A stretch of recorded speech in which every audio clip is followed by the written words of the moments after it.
Whoa, the mini music's changed. Oh yeah, it's now a kind of remix of Go. You let the song play too. There's actual like voice they kind of part of the song. Yeah, this is amazing. There's like they did some other like, Ooh. and they kind of added the sound effects a little bit. I just got the notification you're live. Oh good, oh good. Make sure we both are being heard through the stream itself. I gotta test that. The sound's amazing through headphones, I'll tell you that much.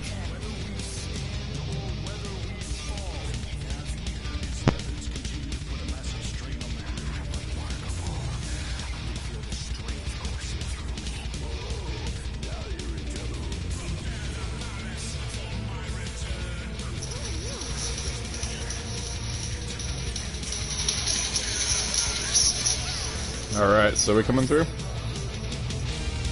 Yep, we're coming through. Awesome. Well, on that note, we'll get things started. You might want to lower the game. You might want to lower the game audio just a bit. I will do that once we get into the settings here. Also, you need I sent the thumbnail on the Dropbox. You might want to change the thumbnail. I will do that. Oh, there's sound effects on the menu. Yeah, that's what they add, a bunch of new sound effects. How about that? See how that comes through.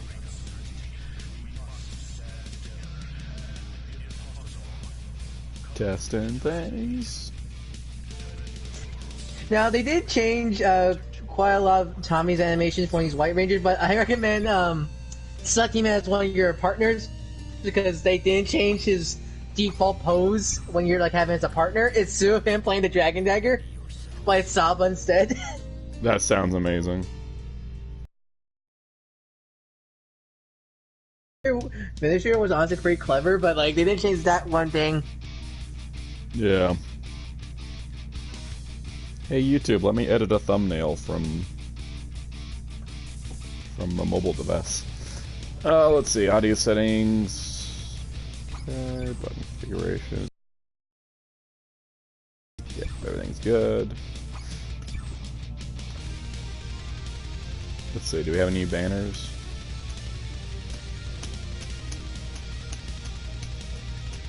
Okay. This new music's great. No, it's actually a really good like remix of Go-Go Power Rangers, which like I'm a little bit like most of the time like Go-Go Power Rangers has some meh remix. It's actually a really good one. Yeah, this is actually one of the better ones that I've ever heard. Yeah. Looks like there's one called Welcome to the Jungle, and I really want that one. So we gotta do some stuffs.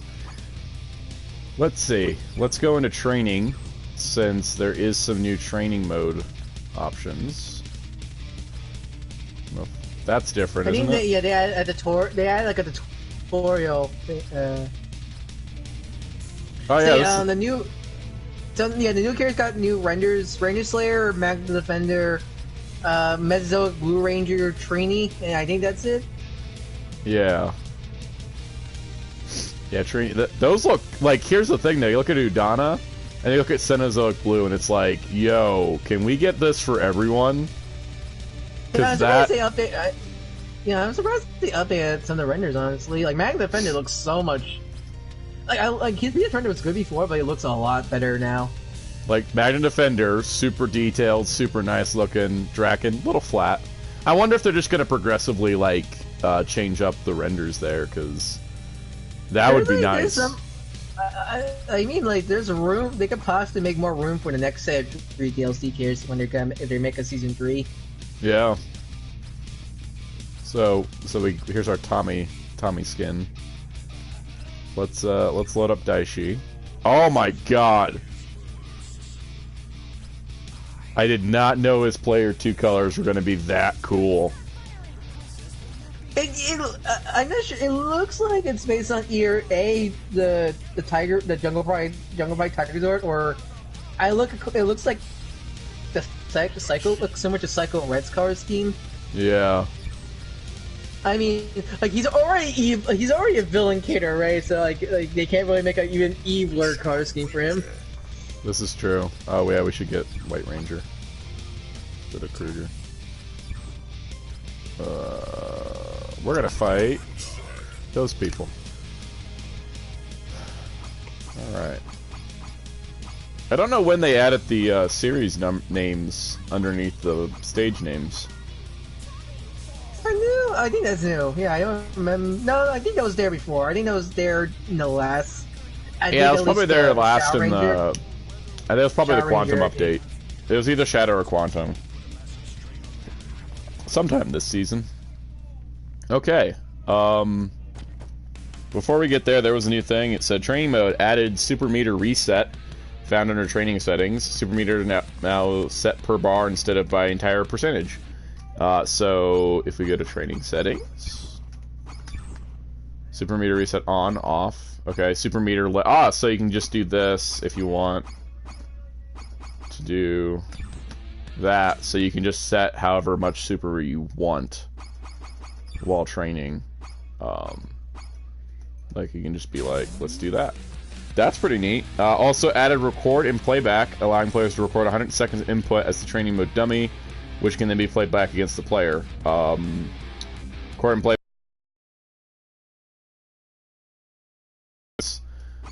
So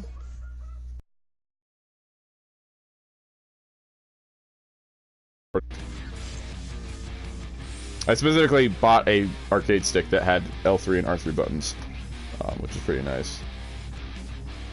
There's some fighter games that like have that as an option. Yeah.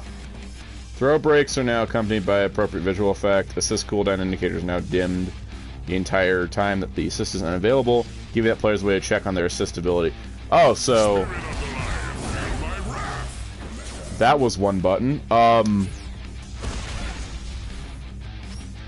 Yeah, see the bar is changes color, so you know you've already sent your health. So that's pretty nice. Let's reset. So basically, I think what you can do here is record.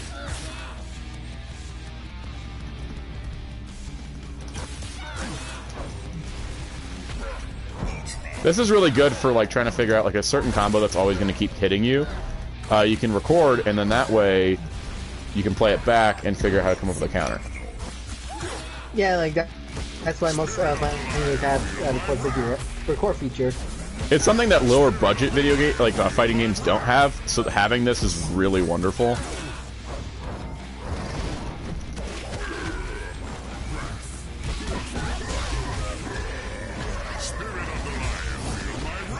I'm in love. I love characters in fighting games like this, especially 2D fighting games, where they're just like running around the screen. He reminds me a bit of Black Panther from Marvel Infinite. He reminds me a lot of Yamcha and Gogeta from Fighters. A little bit of Wolverine too. Dai Shi is really fun to play. Like, there's like a little warning curve where I had to get used to, but he's like really. I can get like because if you press if you use his like basic special move, but after you input, you press another button, you can do something different. Like if you do like X, then you launch, but then you press circle, something else happens. A lot of special attacks are like that. What's that? So, like press X and then circle, he does like a little sunburst attack. So.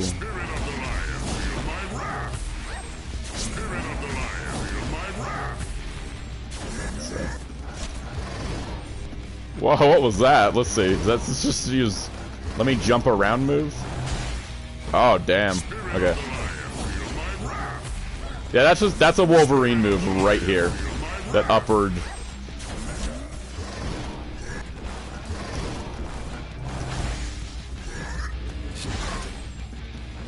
Like let's set it up over here. So if I do this.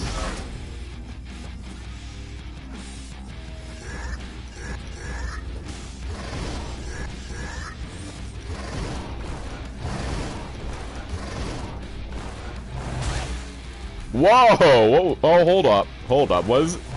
Oh, he comes back at you. Yeah, yeah, he does that. Yeah. Yeah, I think when you do that charge attack, then press like circle, he does like a sunburst energy attack kind of thing. Oh, let's try this.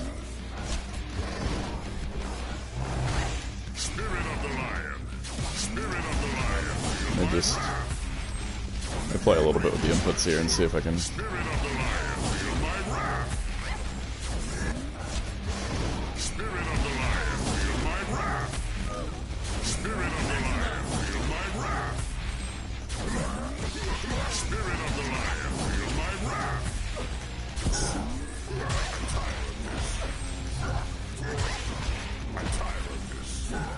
I like his voice. I really do like the voice there.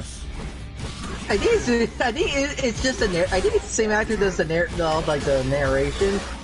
I think anyway, it sounds like it. But he's like, it actually does sound like Garrett when he was possessed by Dai Shi during Jungle Fury, actually. So I give props to that. Yeah, it does have a good sound to it. I honestly think it sounds a little bit more threatening. Well, because I think that with this character, with Dai Shi, it's clearly Dai Shi, not Jared using the Dai Shi armor. Yeah, definitely. Like, this is like Dai Shi full power. By the way, here's the Quantum gameplay we never did from last time. Oh, I love playing Quantum. I love playing as Quantum in this game.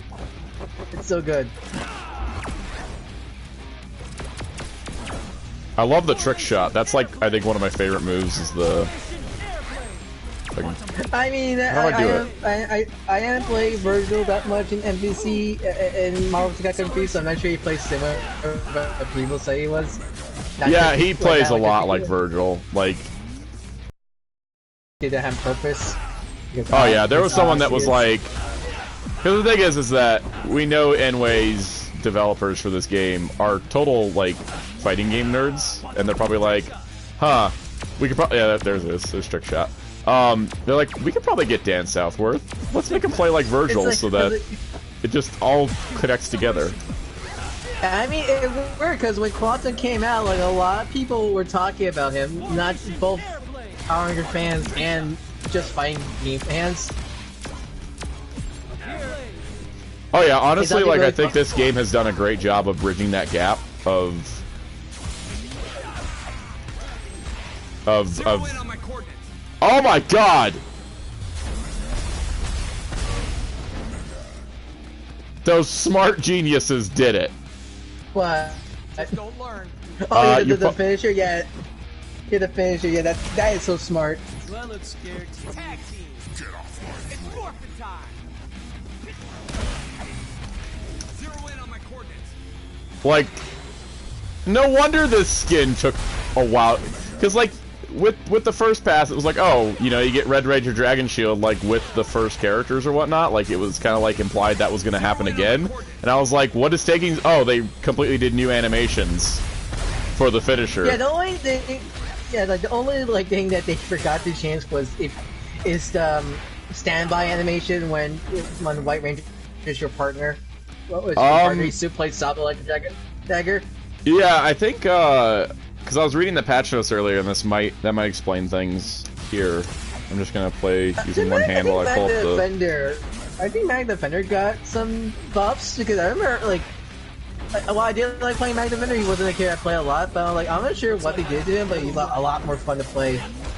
Yeah, I was reading it. It sounds like he's been buffed pretty good. I love how the soundtrack in this stage has the SPD theme worked in. I kind of wish there was like more good, clean rips in this game's soundtrack, because like it's so like it's not stock. I think it's good. I like to call it good stock music, where it's like it's stock but it's good. I wish someone could rip it so we could use this in the videos. Oh yeah. Let's see. It says we're currently investigating a visual effect issue when playing as Tommy Oliver's White Ranger skin to be addressed in a future update. Yeah, I imagine that's probably changing the pose. Yeah.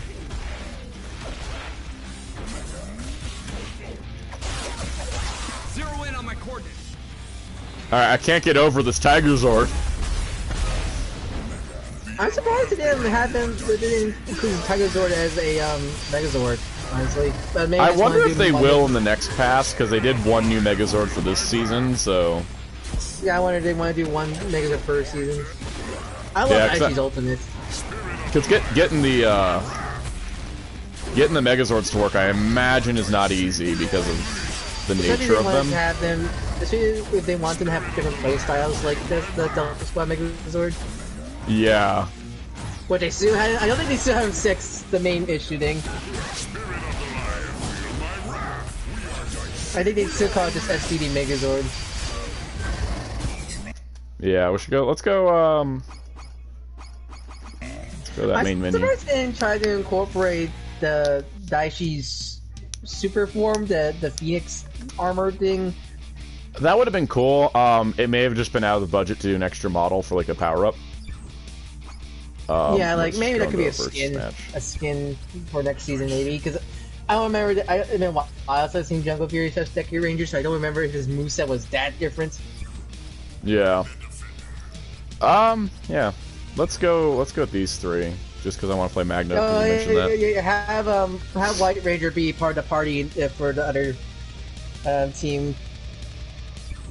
On both, so put them on both teams. Oh, hey, color 2. No, okay, Mary. Oh, Mary, you can. Mary, yeah, tell me your team.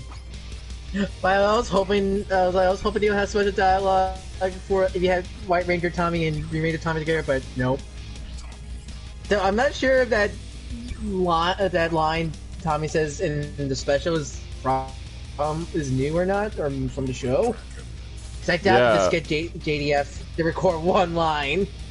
Maybe they had him record it, or maybe it was in the story mode and we missed it. Maybe.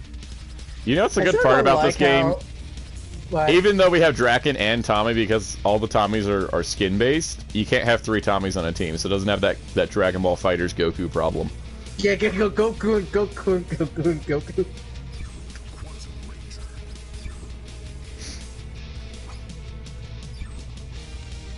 I can't keep going to the Delta base just because I fought on the other stages so much. That is like the best stage. For sure.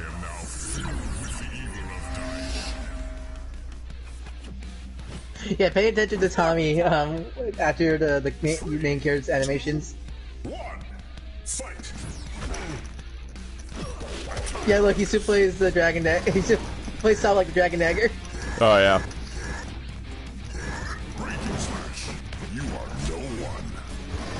I still don't. I think yeah, MVPR Pink got a new Ranger also alongside Ranger Slayer. Oh yeah, I didn't check that out. I still don't like how MMPR Pink and Draken Ursu walked for the pre-order bonus. Yeah, they need to fix that, because that... Usually after a while, they will let those pre-order bonuses be available for DLC, but they still haven't for those 2 consoles. I think they're still available if you, like, bought the deluxe edition, but it's like, at this point, come on, make them available. Like, it's like, I don't want, yeah, like, I don't get it.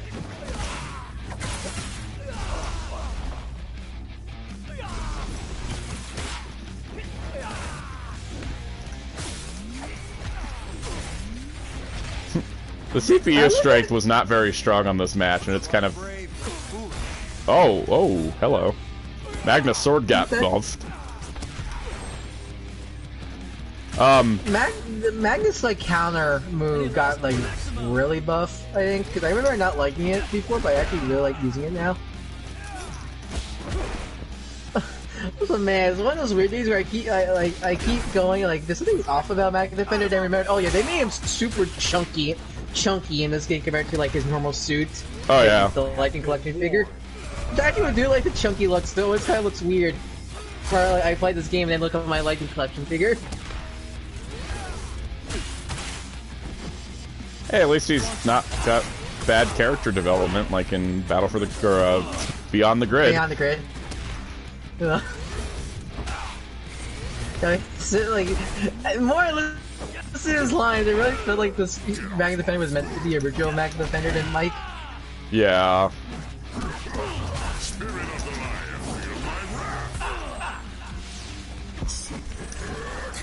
This match wasn't that exciting because it gave me like a super easy CPU that's not very aggressive.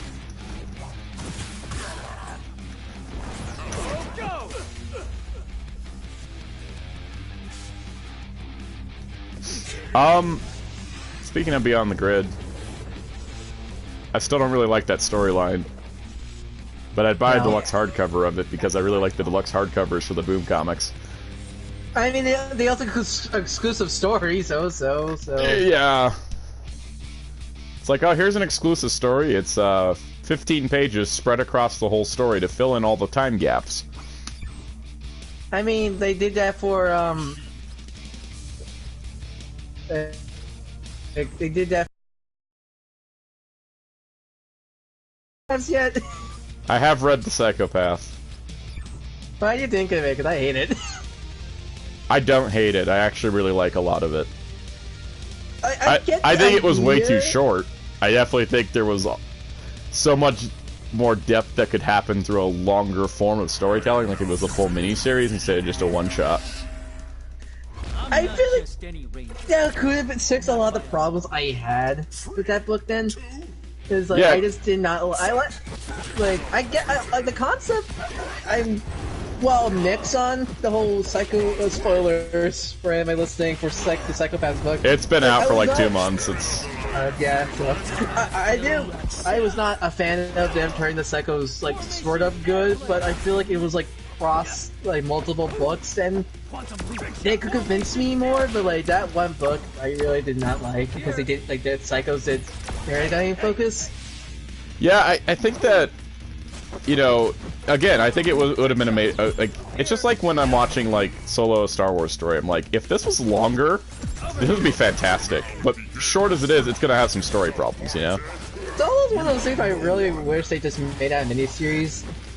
Yeah, like, that should have been a Disney Plus show, but they just didn't have Disney Plus in the books when they were making that movie, so... Plus all the behind-the-scenes issues. Yeah. Speaking, are you excited to see the internet blow up again because of Rise of Skywalker? Nah, because I'm ignoring most people now. I've been on a mute train for, like, Snyder Cut stuff and Star Wars people. Like, there's people I like, and I'll follow them, and then pretty much the rest I start muting people after a certain point, because it's like... I mean, like, the only thing I don't mind people talking about Star Wars nowadays is either the cartoons or the Mandalorian now. Because the Mandalorian's probably one of the highest quality Star Wars productions of all time. Yep. But back to Psychopath for a bit, I think like a mini-series would have done that a lot better justice, because I think the concept of making the psychos not necessarily good, but like anti-heroes, I like that idea. I like the idea that after being puppets and being resurrected so many times just to fight, that they got tired of that and kind of wanted their own lives. Like, that they weren't just hate monsters the whole time. Like, I kind of like that idea of, like, this is their third resurrection, and they really just don't want to do this anymore. Yeah, like, that idea, I could get on. I feel like the story was so kind of all over the place with Ashrama's plot, with Psycho Korean's plot, and everything. It was just, really confused, jumble for me. Yeah, I think that was the problem, is it was only 90 pages. It help that I wasn't the biggest. I don't like the art style of that book at all. The art style's kind of weird. It's the same art as Soul of the Dragon, which I also thought was kind of odd. Well, that one was just going for a super realistic kind of look, and Psychopath was kind of going with a weird stylized look, but like it was kind of like dirty in a lot of places. Yeah, and I think one of the biggest problems, I think this is one of the biggest problems too, is that Paul Allor is a great writer. Like, I like his stuff, and his work on the current G.I. Joe comic is fantastic. I really like the approach that he's taken there. I still need to read that book. I really need to read that book soon. Yeah, it's good, and so, like, the thing is, I just look at, like, Psychopath, because it's, you know, same writer, and I'm looking at, like, G.I. Joe, and I realize part of what feels off about that book is that the Astronema storyline with Karone. Like, Karone comes off kind of harsh and not, like, kind of the more sympathetic, sweet character she is that we know. And I realize it's not necessarily out of character writing as much as, you know, if this is supposed to be, like, the Boom Studios Karone, instead of like the TV one, like just the Boom Multiverse Corona. But the other thing is, I noticed that this is the thing is that reading G.I. Joe, Scarlet, Lady J, and several of the other female characters in that book are just all come off very harsh. Like, I think it might be a quirk of Aller's writing style that the female characters come off, you know, not just like strong, but come off tough and rugged. And I think that doesn't work for Corone per se because of the way that we've seen her. I really did not like the fight she had with Anders at the end of that book. I just felt that was allocated for both of them. I did, and it's like, and it kind of goes into my loop. Because I think the problem we have is that we haven't spent much time with these versions of the characters. We only have stuff from like Beyond the Grid and a little bit of Shattered Grid. This is why I really kind of want Boom to make at least mini-series of the other series seasons. I think that would work better because it's like the biggest problem I see people complaining about Shackle Pass is like, both like against it and defending it is like it's not the show's continuity, so like you don't have to worry about it. But like my main problem is like I understand that this is not the show continuity, but like we don't know that much of the Boom universe. Universe of In Space and Lost Galaxy. Yeah, I really want Boom to like make some like mini series to expand more. That's my favorite part of the Boom comics is expanding the PR lore. But like I feel like, and this is why I want to do them other seasons. I want them to explore more concepts of the PR world and see what they do expanded. Which is actually like, I don't like giving praises to Mattel at all, but I actually did like their kind of sort of expanded mini lore they made for Master Universe Classics because kind of like the way they took the Filmation cartoon and then just were like, let's expand it to include everything from mini comics, other TV shows, like have it all in like in a mega canon essentially. Yeah, like they combine mini comics, Filmation, New Adventures, Mike Young Productions, and stuff like that. They combine all of that to like one like pretty decent lore. Hell, like they even incorporate the Power of the Great Soul cancel toy line to it, and even create new stuff. Which I would love to see that with Boom to do that with Power Rangers, but like, and that's the funny part is that like the mega canon concept continued into DC's Masters of the Universe comics, which were fantastic at expanding the lore. Like King Hiss, Hordak, and Skeletor all coexist in those comics at a certain point. Yeah, like it's one of those like it feels like it's like because it's one of those like they just announced. You heard they announced a brand new separate Master Universe series for Netflix alongside Revelation. What I call we have a toy line to market show, and Revelations isn't coming fast enough. It's what I like to call like Mattel like, oh no, we're losing that DC license. Hey, hey Super 7, can we have that license back? I'm still wondering if Super 7's going to do more stuff after Snake Mountain. I think they have slowed down because of Snake Mountain. Is that still coming out, by the way? Like it is. They just got the test shot, so it's in production now. Okay, they're finally shipping the. They're finally. But they had a production delay on those because of an issue in the factory. So it's like I'm kind of hoping they'll still continue to do classics because Mattel is just doing vintage style with added articulation. The Origins line.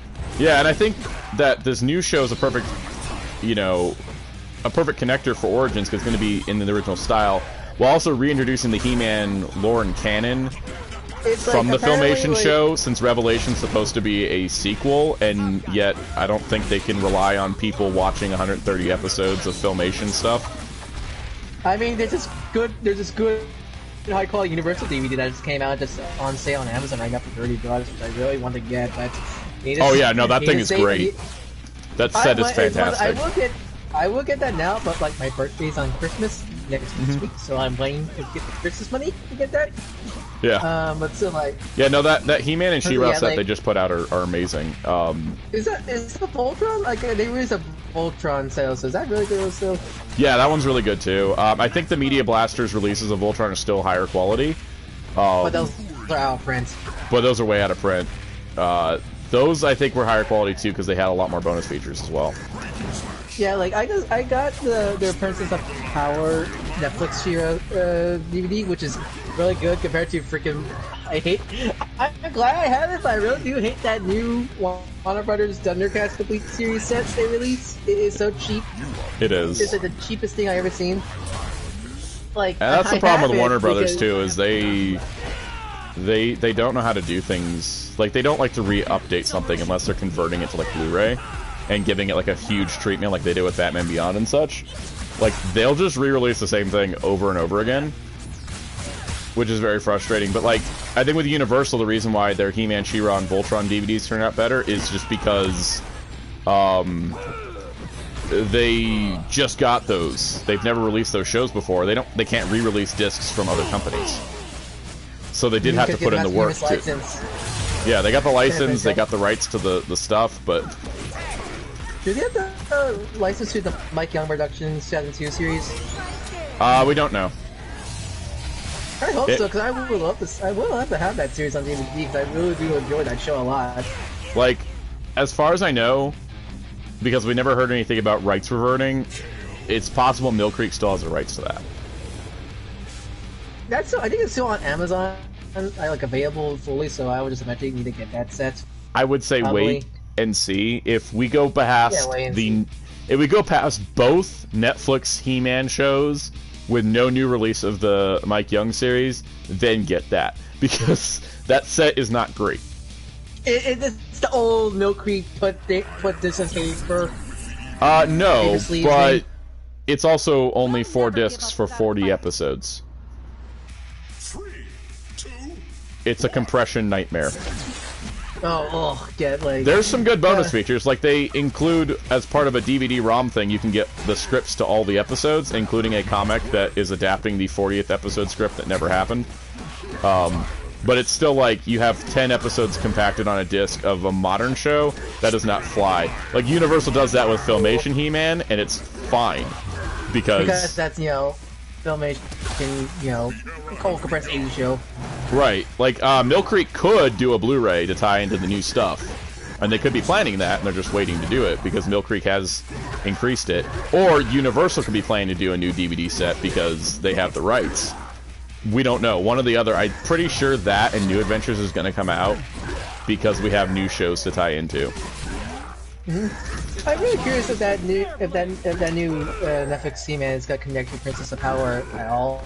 My guess is not, but it could.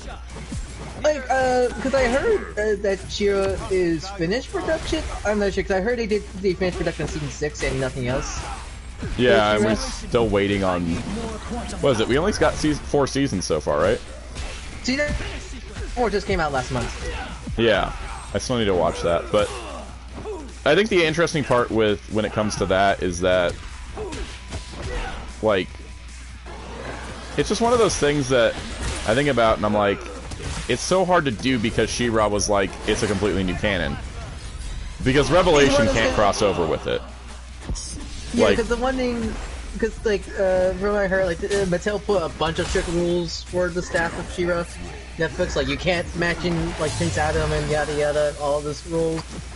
Yeah, because they want to do their own stuff with He-Man, I think, separate from She-Ra, when they should be connected. But the thing is like, it can't cross over with Revelation, because Revelation has its own She-Ra due to the fact it's Filmation canon.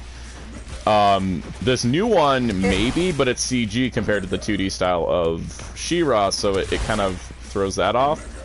And I'm still thinking that because they keep talking about reimagining. It's not like a reboot, but a reimagining. Like, you could, like, you could say, like, a bunch of reboots are like, also called reimaginings, so they never, at the point, like, really the same thing. Right. I think the only big difference here is that Mattel has a toy line of figures that are distinctively the original figures. Like, they're the original figures. They're original figures with modern articulation, so they're just updating what they've already released, 30 years ago. Slightly from what I saw, like, the PowerCon press photos, they're, like, based on the old figures, but they have, like, new head sculpts and stuff like that. Yeah, they're, like, a little bit more Filmation accurate, and they have, like, all the modern, like, knees, elbows, wrist swivels, wrist pivots, like, they're insane. They're absolutely crazy with that. Filmation? Is there a Filmation or mini comics, guys? Like, I think Skeletor is more based on the mini comics, but like, I think Evil Lyn is more based on Filmation. It's kind of a weird mix, which I kind of feel like this new show is going to be that weird mix.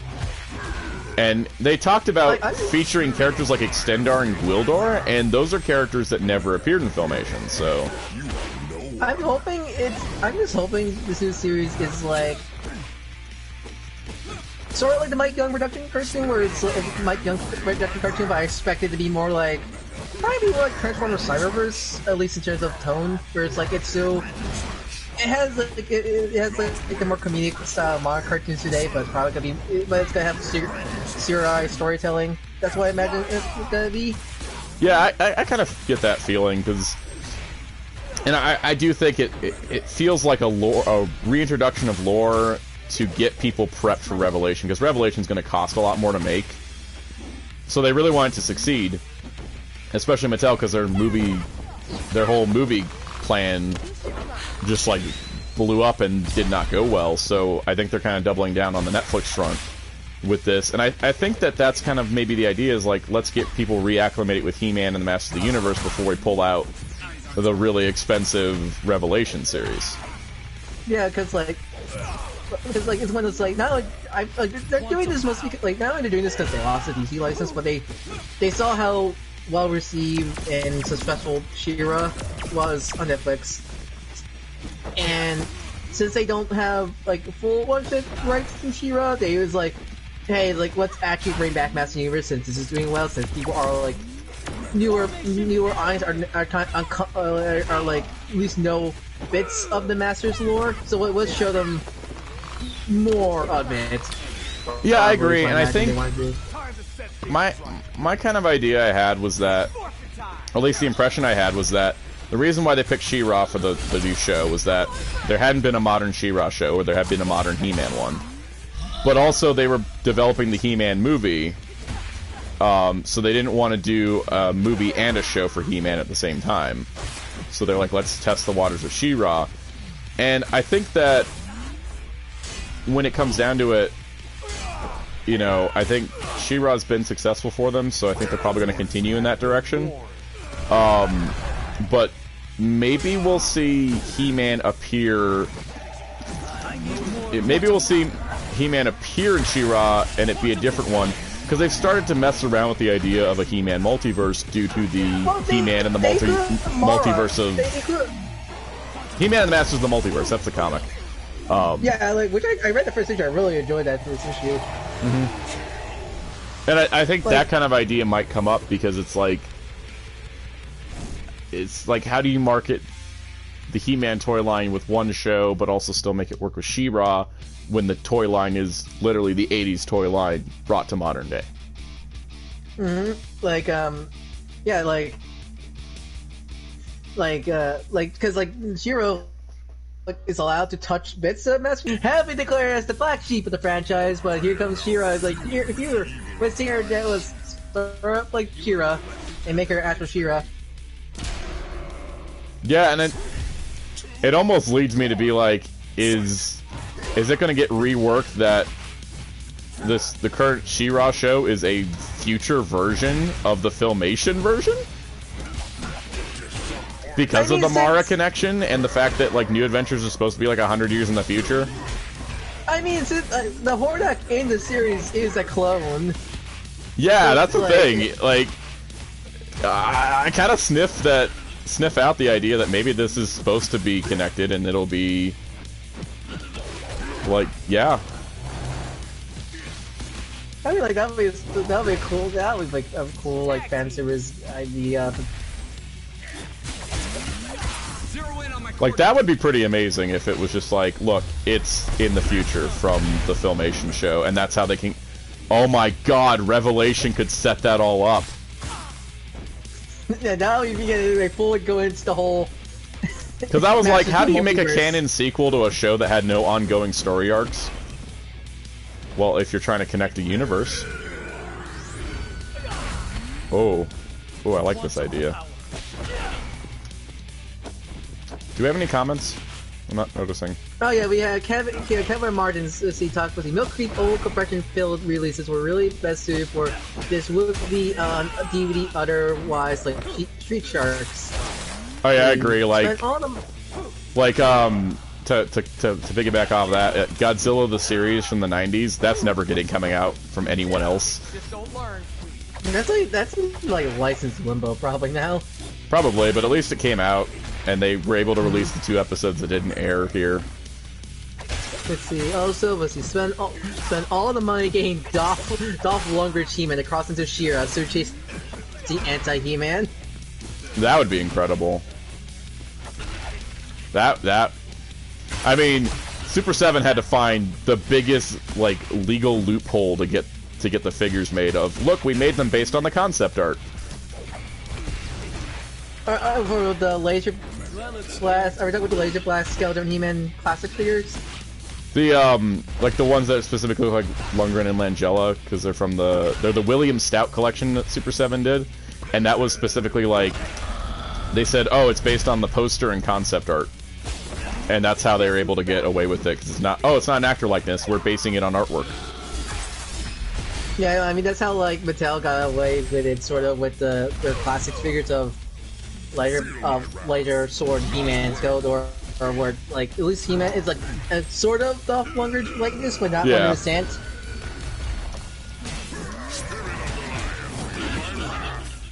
I mean, with the movie figures, they based them off their vintage toys. They didn't even know were released at all. Oh yeah, no, like the toys of like Gwildor and Blade and Karg, yeah, like all of them. Like, the fact they got made was pretty amazing. But I really like these Dai Shi renders they have for the game in these dialogues. Hasbro Lightning Collection Dai Shi, please. Oh yeah, like I really wanted to do like how Bandai did. The Dragon Stars have like player 2 ults for like the game stuff or something like that. Yeah. Speaking of like I went to my local Walgreens today, and they have the Dragon Shield Black Ranger and like a shit ton of like the Super Saiyan Broly Gogeta, but still no Siege Ratchet. And I hate that so much. It's weird how Transformers and Marvel, like, it never seems like they can stock them, but like Power Rangers and like Diamond Select stuff is so easy to find at Walgreens. It's ridiculous. Well, actually, they did have that new Emma Frost there, actually. Well, that's good. They have that, but that's it. I'm not looking to next year's Walgreens exclusive Stepford Cuckoos, because not only are they, unless nobody cares, and then there's like a ton of them on shelves, and that's fine with me too. Why does Hasbro keep making the characters that you're supposed to buy multiples of, but freaking exclusives? I think it works for exclusives since they ship in cases of 8. The problem that doesn't work here is that Walgreens doesn't send a case of 8 to a store, they send a case of 8 to 5 stores. Well, for freaking Dragon Star or Super Saiyan Gogeta, they freaking had a whole case on the freaking shelf. Yeah, no, that's the thing. It's always like inconsistent, right? Marvel Legends, they won't order like a case for each store, even though they're like the most popular line. But like, yeah, no, they'll order a whole case of like Dragon Stars or Diamond Select figures. Are those Castlevania Diamond Select figures out yet? Because I really do want to get those. They got delayed till spring. Oh, okay, I was worried because they announced Wave 2. And I'm like, wait, okay, they announced Wave 2, I hadn't seen anything. Let's Wave 1. Yeah, Wave 1 was supposed to have been out in, I think, October, November, and then they got delayed till spring. I think GameStop's saying January, but we'll see if that actually happens. I'm still waiting on the Tron figures, which were supposed to have been out in September, but they've been delayed till spring as well. And so now my internet dipped enough. My internet dipped, so it says it's not sufficient to broadcast gameplay. Even though it's still streaming on YouTube. Let's see when it catches up.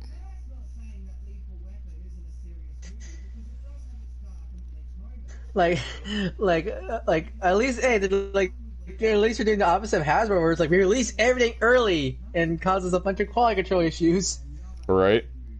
Or screws my budget 6 ways sideways. That too, my god. I have all of Wave 3 of Lightning, and I don't feel good about it. Question, have any of your figures have any QC problems?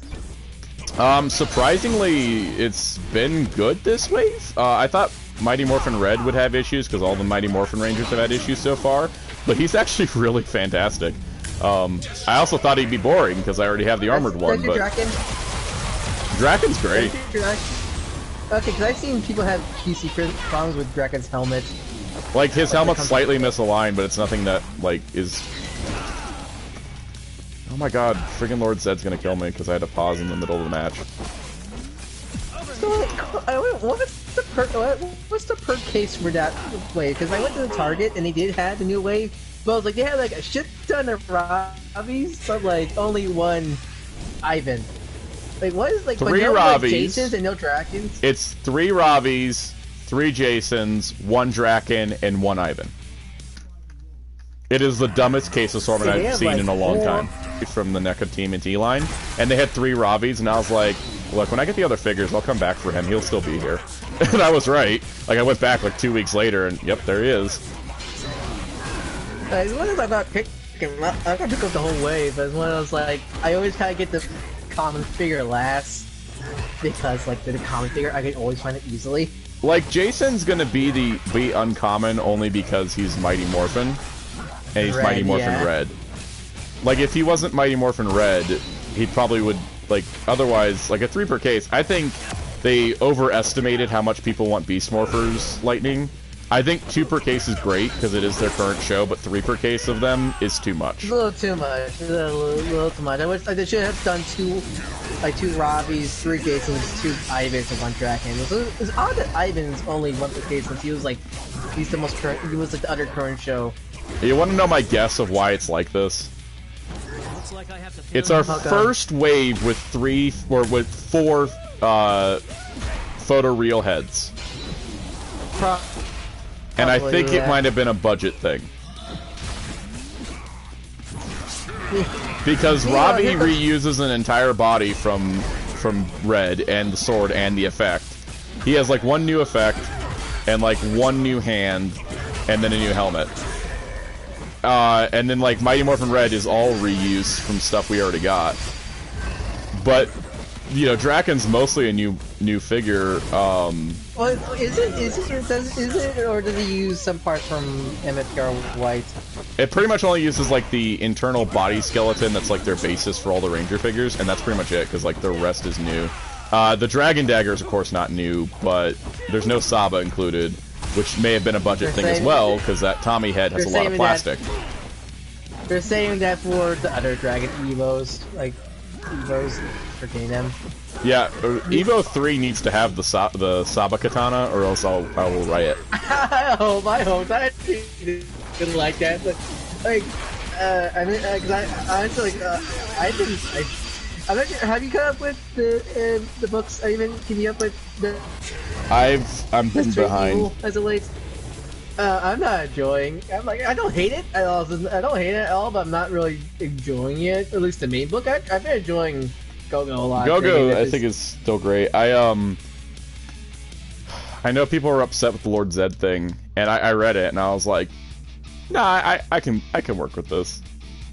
My problem, Go-Go, I mean, Mr. Evil isn't that. It just, I'm not liking how the story's going so far.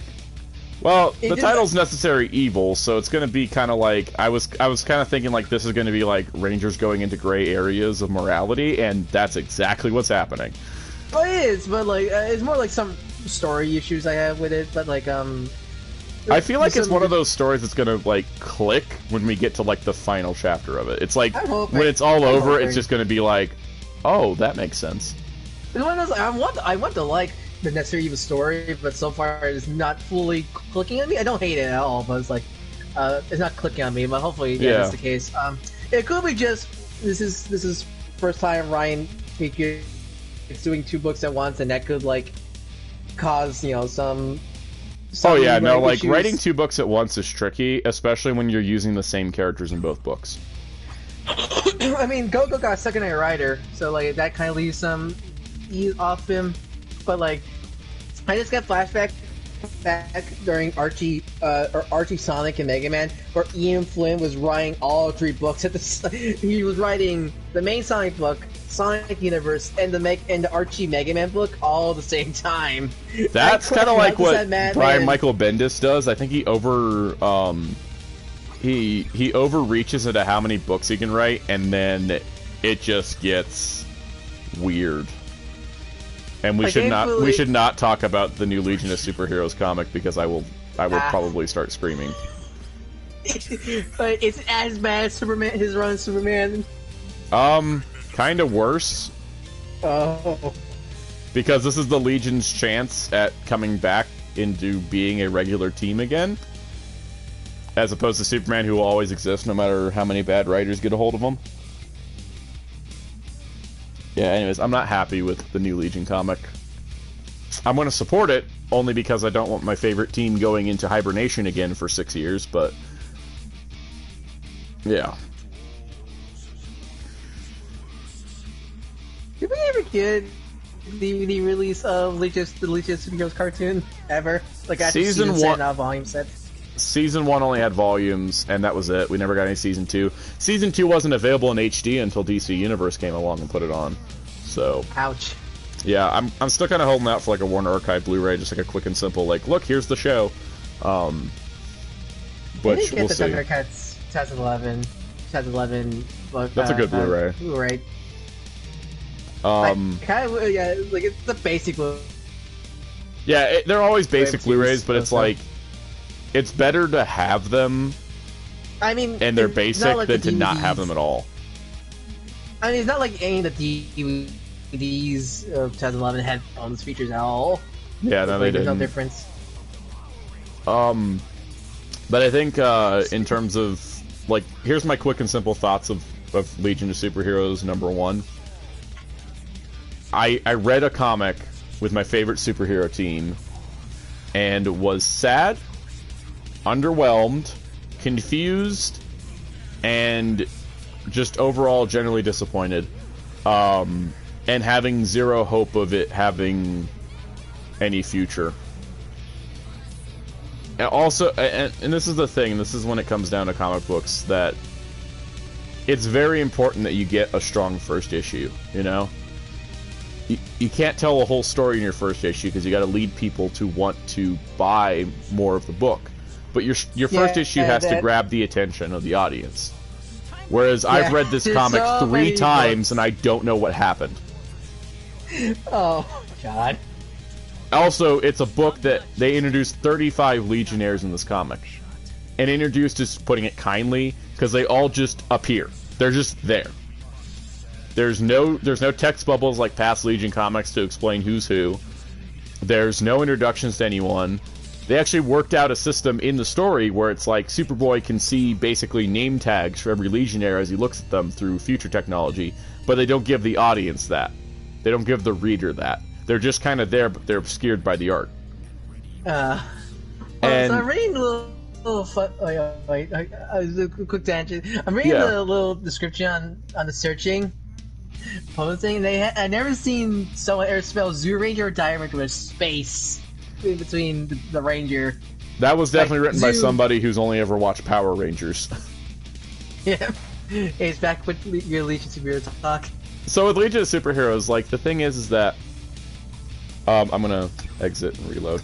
I think with Legion of Superheroes is that it didn't feel familiar, and I think the reason is, part of it is Brian Michael Bendis writes a lot of his characters the same way. They have the same voice, they have the same tone. Everyone's a sarcastic asshole. Like, that's how he writes his comics. I just go like how is it the same guy that wrote Ultimate Spider-Man? Like, I like Ultimate Spider-Man.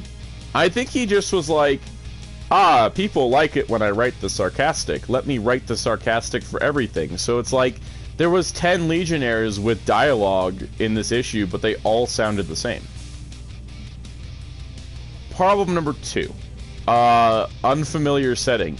Whereas past Legion comics always take place after the Great Calamity that was like the Kamandi stories where, you know, animals took over as the dominant species and then humans eventually fought their way back. And it's like a futuristic city, but it's still a city. It's still got some familiarity to it. You see New Metropolis. It's like, oh, this is like Metropolis 1,000 years in the future. Instead, the setting's been changed to Earth has been blown up, and the parts of it are specific cities that act as subplanets within the system. So there's literally a planet called Gotham City. And Metropolis is a planet that the Legion base is an entire city. But it all looks really boring, because it's like, it's all gray buildings. Everything's gray and silver. And it's just empty and lifeless in New Metropolis because it's only the Legionnaire base. And all the Legionnaires are flying around with Superboy trying to get them acclimated to the world. And so I kind of sit there like, this is the most unfun future I've ever seen.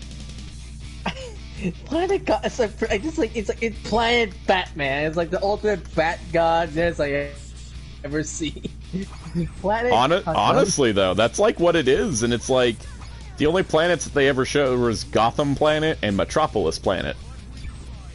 That like freaking let's see, West City. I'm trying to think of like West City, Bloodhaven. Let's see, trying to think of like see, like screw them. Honestly, like, Bloodhaven is a tunnel system in Planet Gotham. Well, yeah, I'm not surprised. Yeah. But yeah, I'm not really sure exactly what the plot was, but I do know that there were people there doing something. They found Aquaman's trident, and I was like, oh, please don't let this whole comic be like, look, we found a relic from the past that survived. Because that's not interesting. It also makes the Legion just themselves very ununique in a lot of ways. Because they're always tied to the past, which I don't think is a smart thing. And to that point, I don't like to complain about character designs, because like artist interpretation is its own thing, but good lord, the character designs are horrible. Oh god, I can't wait to see those then. Yeah, because here's the thing. So, like, the problem with the book, I think, outside of the writing, is that... Oh, connection loss. That was fun. Yay! I won because I hit him 3 times. Anyways, the problem I had... Oh, send me back to the title screen.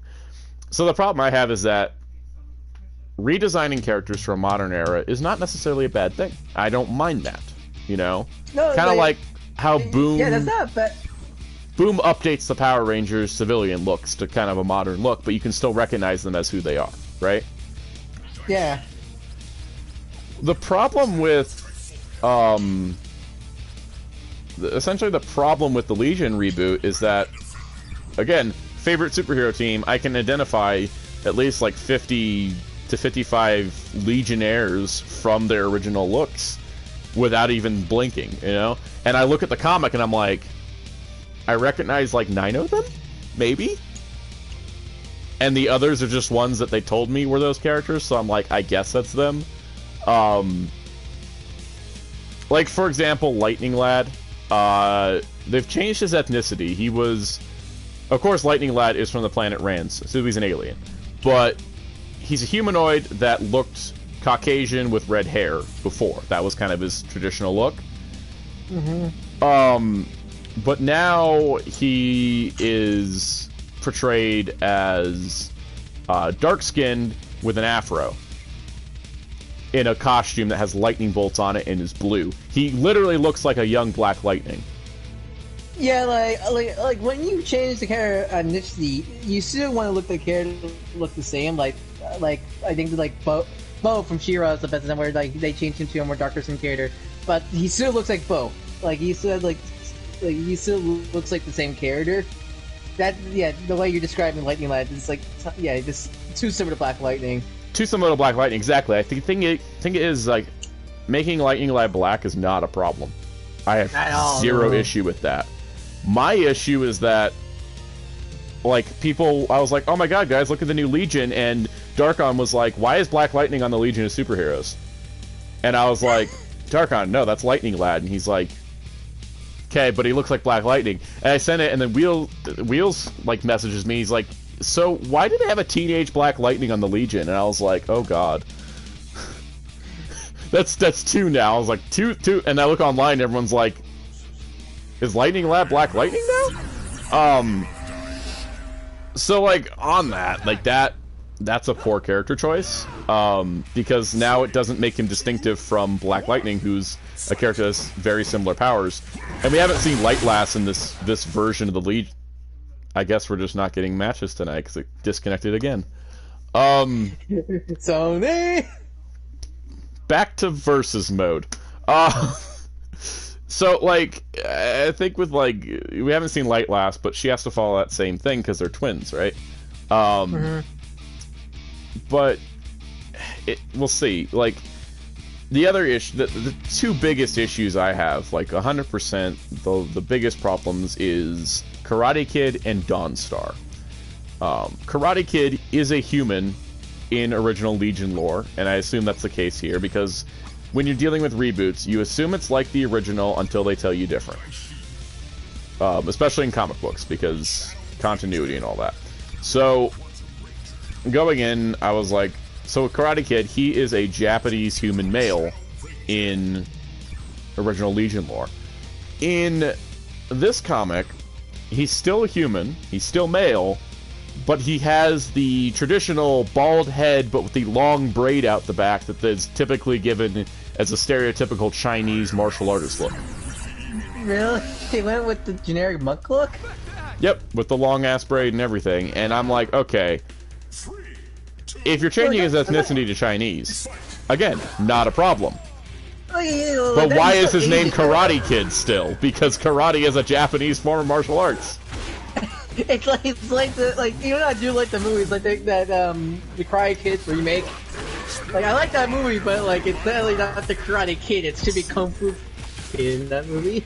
Right, exactly. Like, this should be Kung Fu Kid, because he's not like, if he's not Japanese, like, why is he using the Japanese art as his like moniker? Like, yeah, it's one of those, like, but again, he's in the comic for like 2 panels, so we get no character development.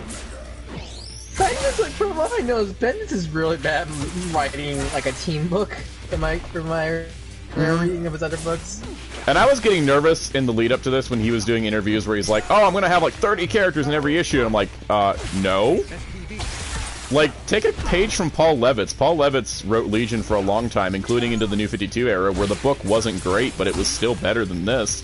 Because the thing that Paul Levitz did that was smart was that he didn't use the entire Legion every episode. He would use the monitor board, which is like a computer within the computer system of the Legion lore, and the monitor board would show you who was in the issue.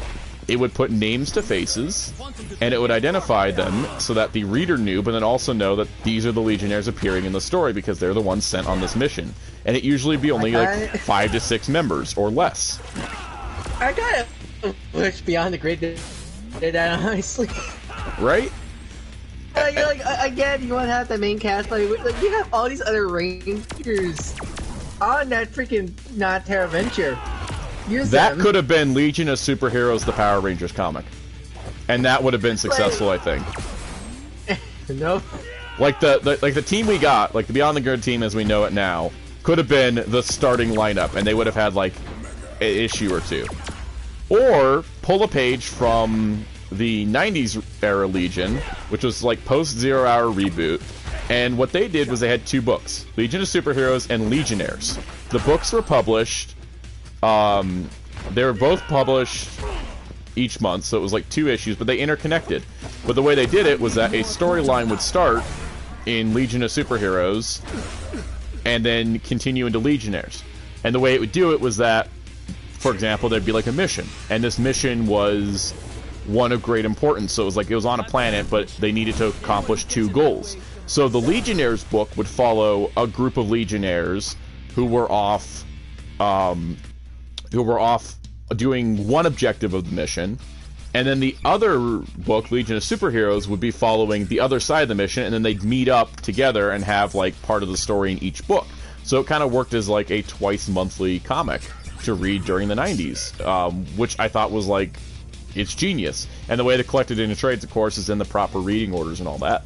But the thing is that kind of format of, you know, this team's going to go off on this mission, and maybe the next issue starts up the next team's mission, and then it can alternate back and forth, even.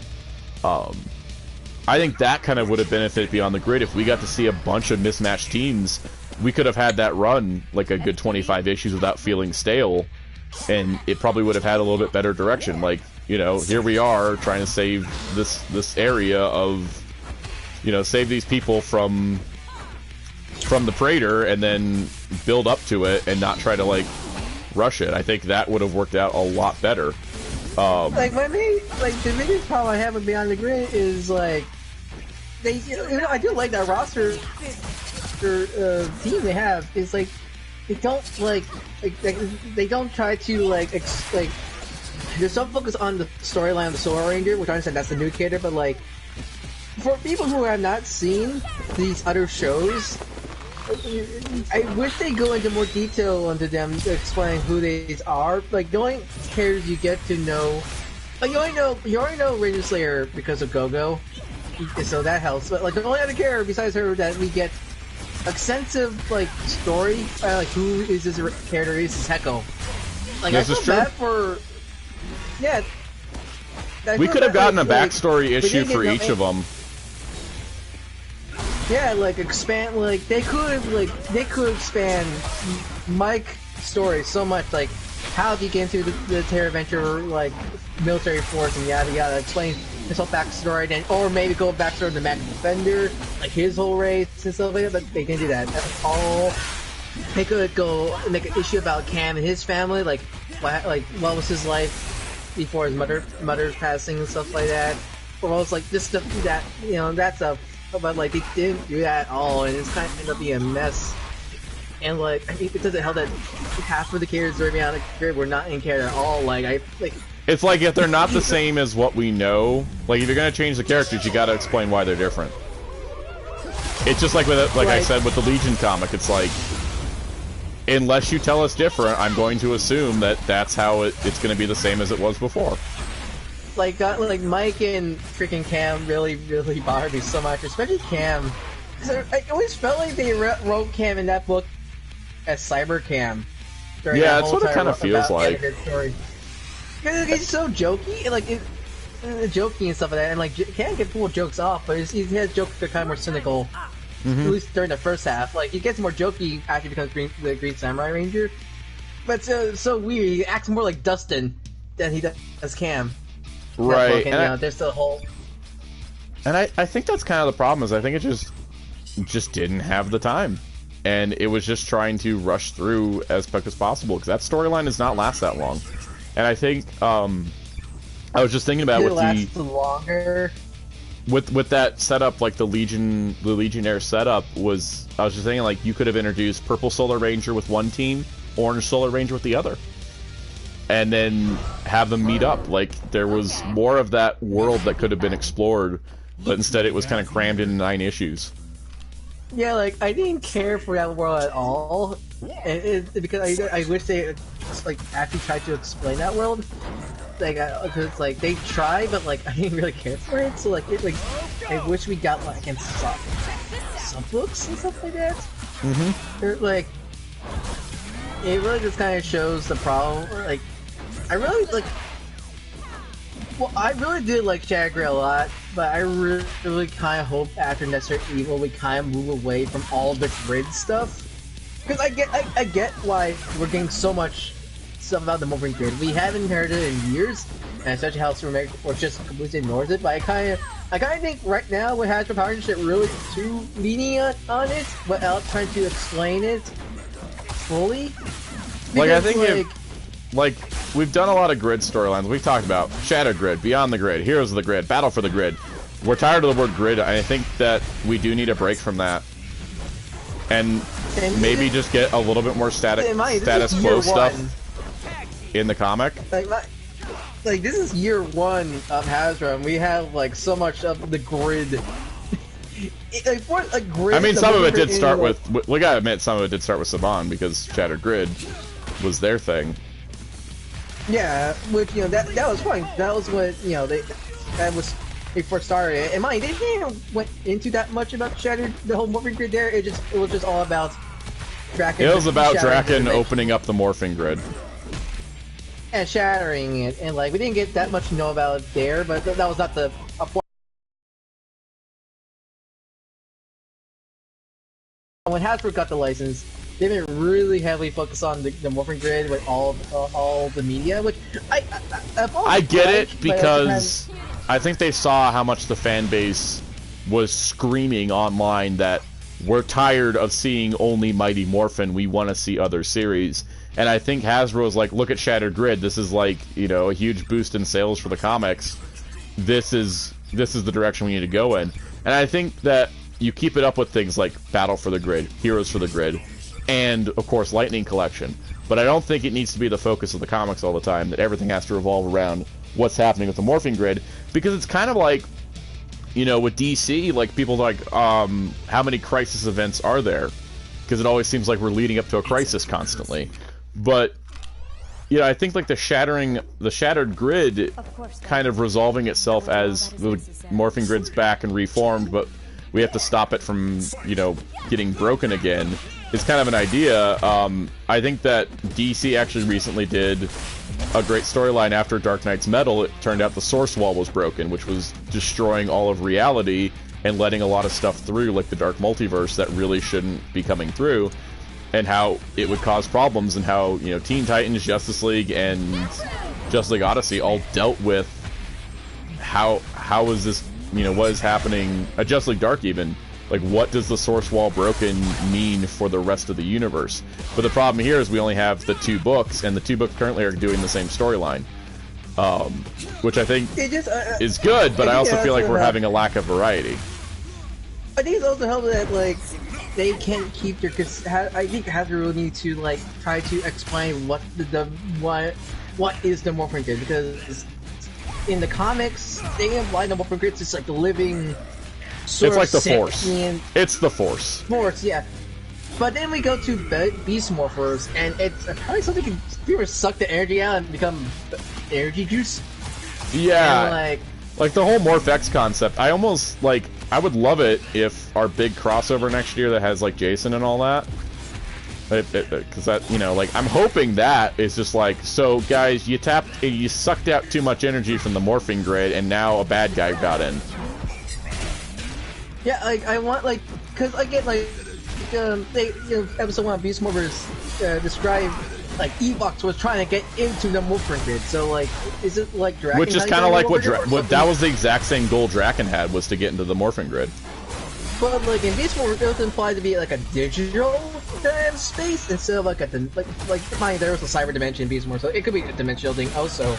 It's weird, like, they need to have consistency. I'm not sure Power Rangers has one, but I really do think they need, like, what they call a series Bible thing. Story group. It probably, yeah, story group, like, something to keep things consistent throughout, like, because, like, it feels like House, like, I think one thing Hauser is trying to do, which I do commend them, unlike Saban, is they're trying to make Power Rangers bigger, but with also, like, expanding the lore, like, again, like how Mattel did with Master Universe Classic. Like, they're trying to make, like, one cohesive story while also telling multiple stories in different universes and stuff like that, but, like, it feels like you're not, I feel like they really need to figure out some things out. They need to sit down and get this sorted out, because what's happening here, and this is the thing that I'm going to say, and Transformers fans should know this. I'm about to say 2 incredibly dirty words: aligned continuity. Yeah. Aligned continuity is probably one of the worst things to ever happen to Transformers. Oh, got, like, look, I like the show. Because let's remember that the movies, Transformers Prime, War for Cybertron, Fall for Cybertron, several novels, Robots in Disguise, Rescue Bots, and Cyberverse all exist in the same canon. Like, I thought Cyber was a brand new canon. Like, oh yeah, no, there was like a thing in, like, the thing is that, like, there was some Hasbro person that said Cyberverse has aligned continuity, and so technically it's now included.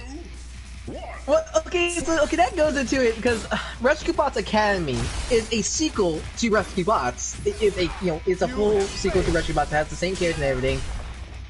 But the problem there is all like Optimus, Grimlock, Bumblebee, and Cybertron itself is pretty much one-for-one Cyberverse. Like, it's not the same voice actors because it's probably a different studio. But I think it's in New York. Yeah.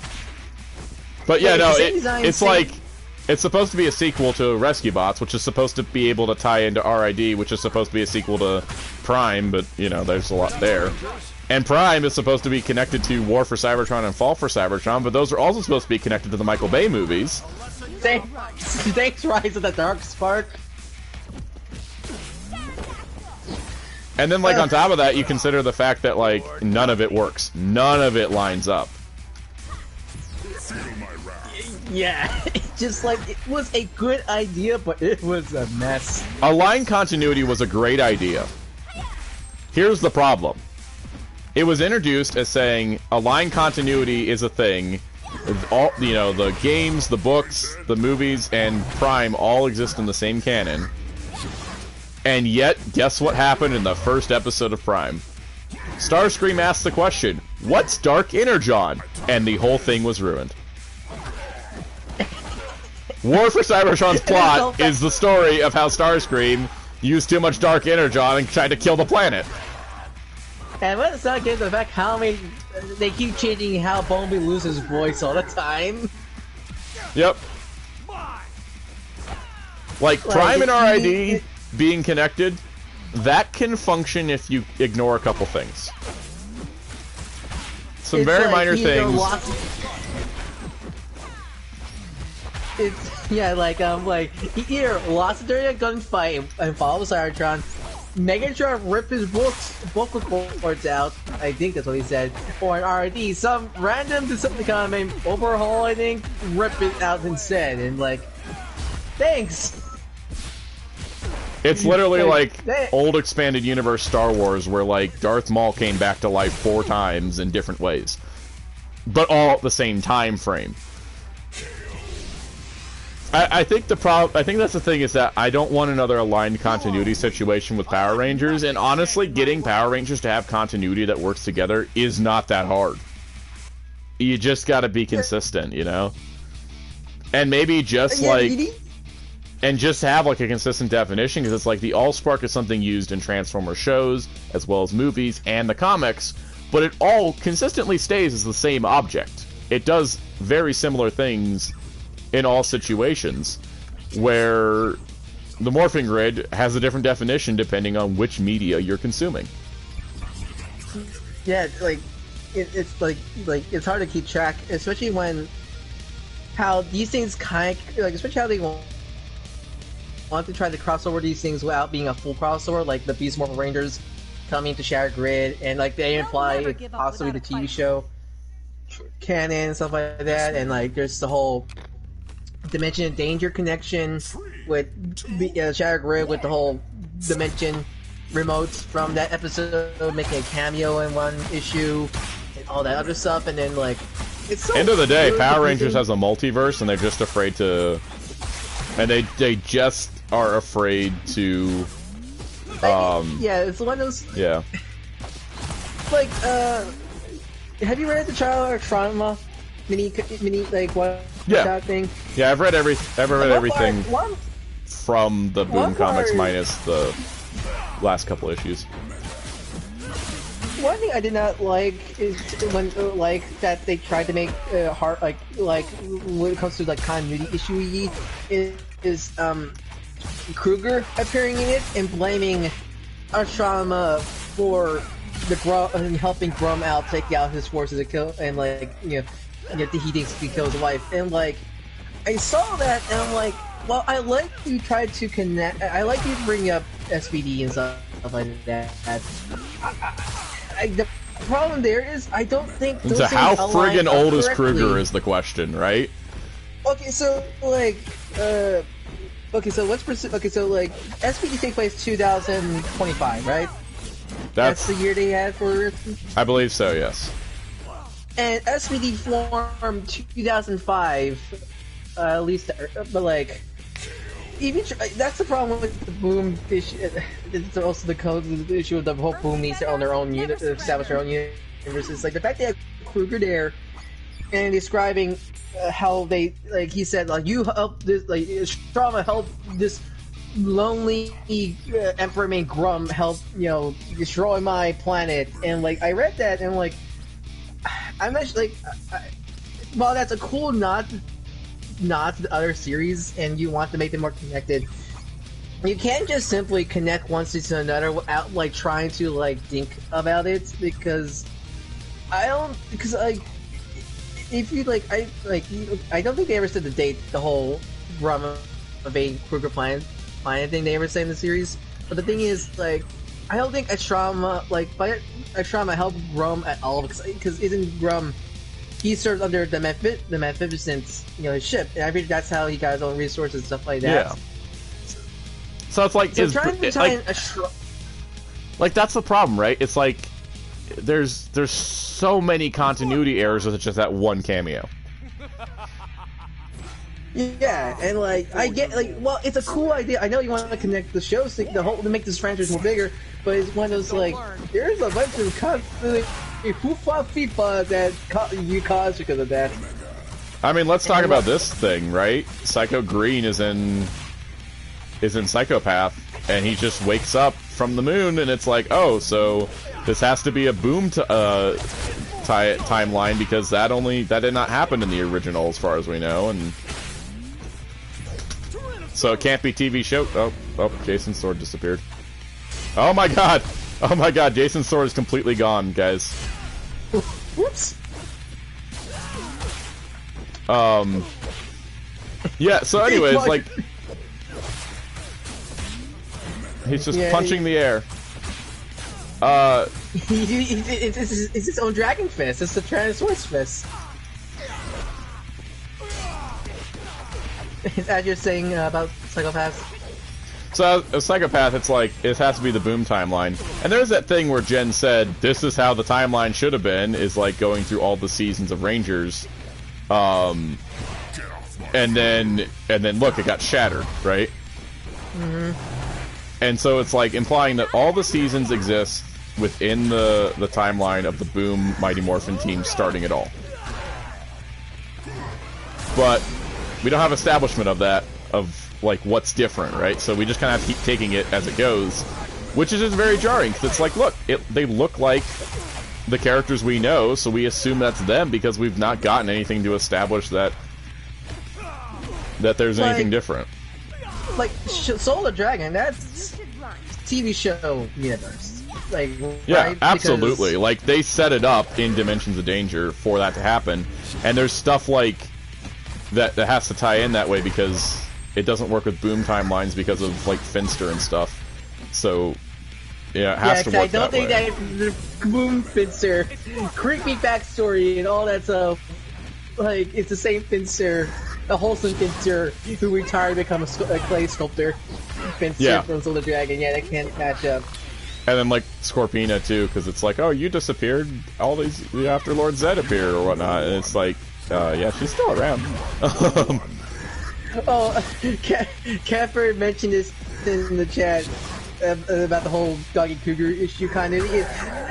Yeah, I guess Grum's evil force was just out of the reach of Zoran's wave. That brings another question. Did Zordon's wave not happen in the Boom timeline? Yeah, like you know, because at least in the show, kind of, you can just say, oh, Zoran's Z wave hit, new evil forces soon showed up because evil will always be there and yada yada. But since they implied that Grum's attack on Kruger's planet happened during in space, I guess Zoran's Z wave just did not hit them. Yeah, and I think like. It's like, was Kruger like a very young adult or something? Because like the timeline wise, like he's got to be like I get alien species age differently, but man, he's got to be old by the time SPD comes around. Yeah. Like there's a big time gap because you got the time gap between like production wise because that story takes place after Lost Galaxy.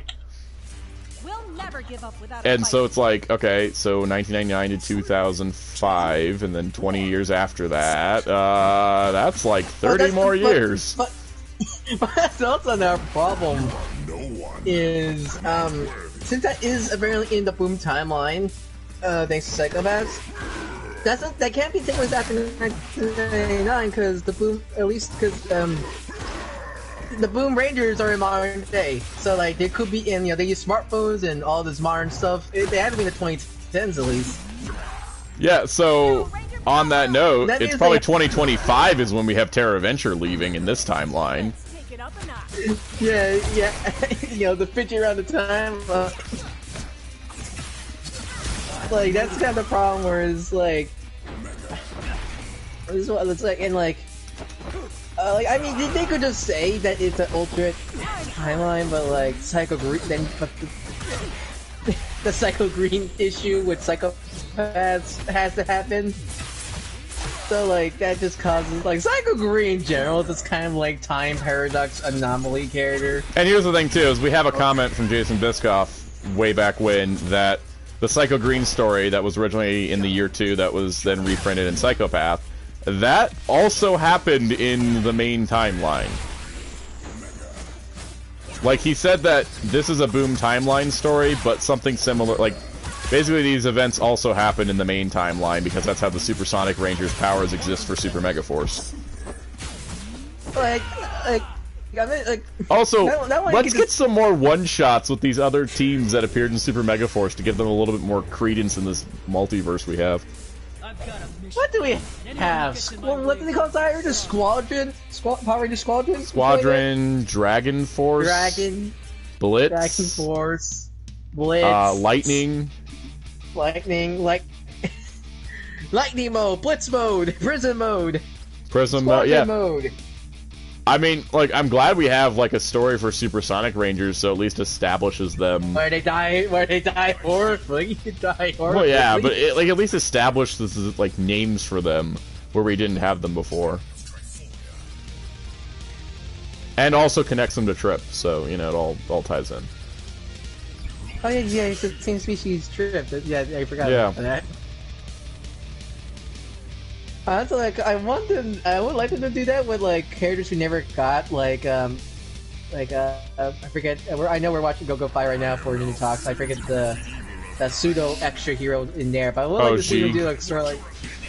Yeah, I'd like to see them adapt him for like a Two Rescue story or something like that. Like maybe both of them. Captain Mitchell. That could be like Captain Mitch. That could be like Captain Mitchell.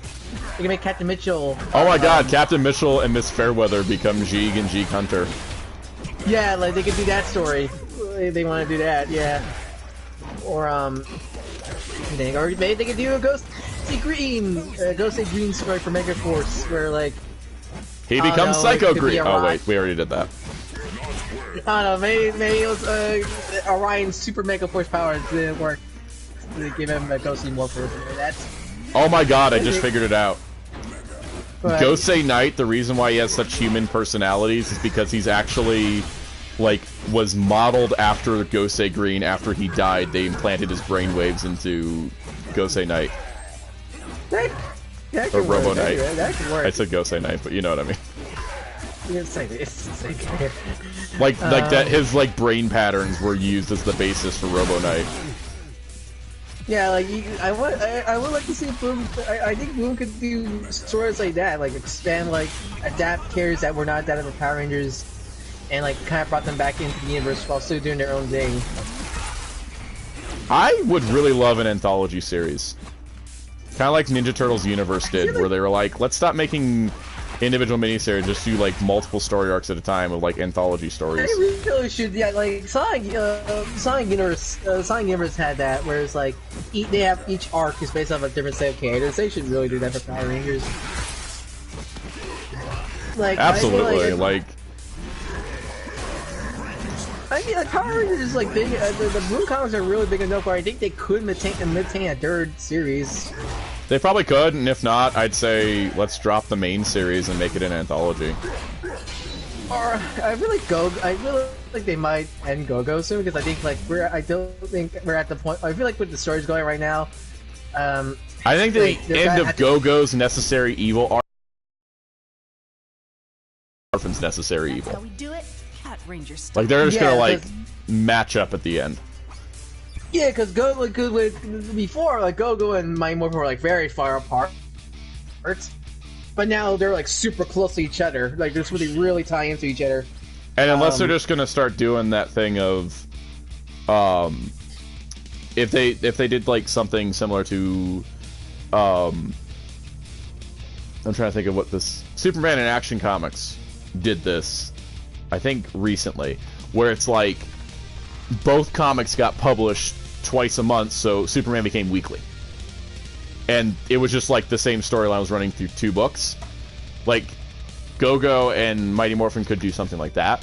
To where it's like, you gotta read both comics, and then that way they could do it twice monthly.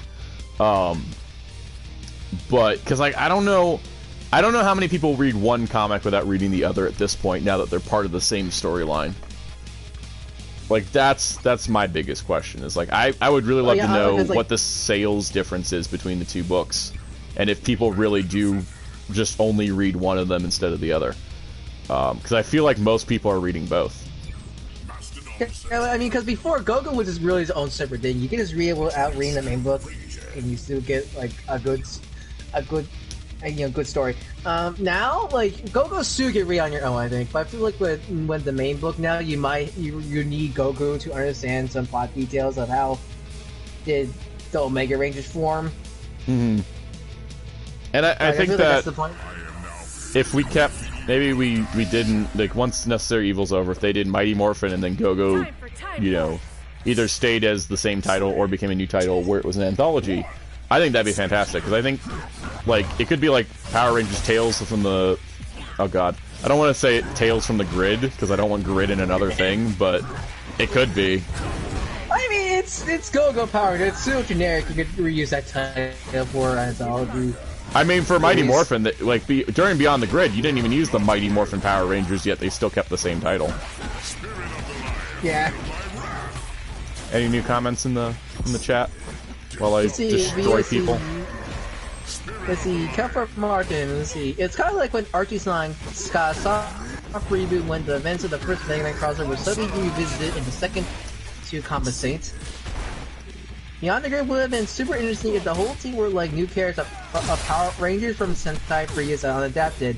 SPD Gold, Dark Ranger, Ninja Steel Green, Beast Wars Black. Oh, you might get Beast Wars Black, maybe. That could be interesting. Like, I guess like if Beyond the Grid was a bunch of unadapted Rangers instead of trying to mismatch ones that we kind of knew. Oh, I guess it's yeah. Since you were like your MIA for the Ninja Tacos and the Power Rangers, why do you think of that new Power Rangers movie concept that's been released? First of all, let me go back to that comment about the Archie comic getting soft rebooted during crossover. That happened to the Disney XD Marvel shows. Like, I don't even understand the continuity of those, because like Spider-Man got rebooted, and then suddenly Spider-Man existed in both Spider-Mans existed within Guardians of the Galaxy. It's okay. So I might get okay. So here's what happened. This is what happened. So we have Ultimate Spider-Man and Assemble. You know, they were in the same universe, stuff like that.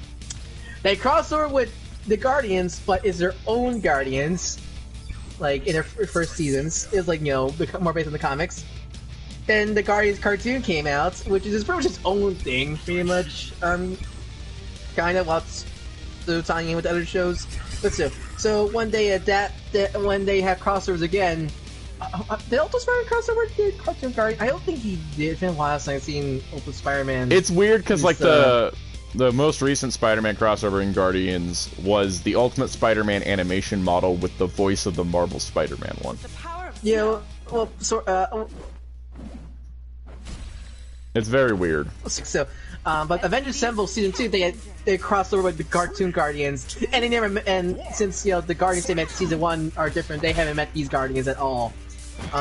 So yeah, that happened. So they met, and they had their crossover during Assemble's Infinity Gauntlet storyline during Season 2. So that happened. So next season, the Guardians, they meet the Avengers again, the Avengers Assemble cast again, but they never met them before.